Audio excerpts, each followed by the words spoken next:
અમદાવાદમાં પ્લેન ક્રેશમાં વસોના રામોલ ગામના દંપતીનું મોત. રામોલ ગામના રજનીકાંત દરજી અને તેમના પત્ની પુષ્પાબેન દરજી પણ પ્લેનમાં સવાર હતા. રજનીકાંતભાઈ પોતે દરજી કામ કરતા હતા.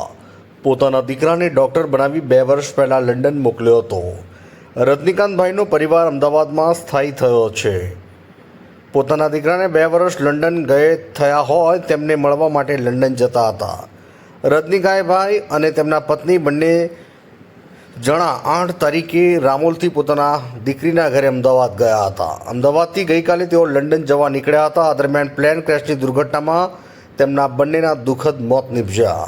પોતાનો દીકરો લંડનથી આવવા માટે રવાના થયા. મારું નામ હિલેન પટેલ. એટલે મારા પડોશી છે રાજુ રજનીભાઈ ચીમનભાઈ દરજી. તે રામોલ એટલે અમે એ 8 તારીખે અમદાવાદમાં એમનો બાબો લંડન ડૉક્ટર છે એટલા માટે એવા એમને મળવા માટે જવાના હતા 12 તારીખે.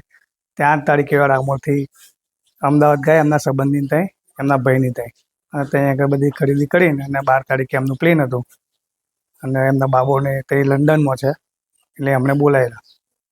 બરાબર. કાલે શું જાણ થઈને પછી શું સમાચાર? કાલે મને એમને 2 વાગે ખબર પડી, 1-2 વાગે, એટલે અમે તાત્કાલિક સિવિલ હોસ્પિટલમાં ગયા. ત્યાં આગળ અમને મળવા તો ના દીધા, પણ DNA ટેસ્ટ માટે અમને બેબીનું ટેસ્ટને અપાવડાવ્યું છે લોહીને.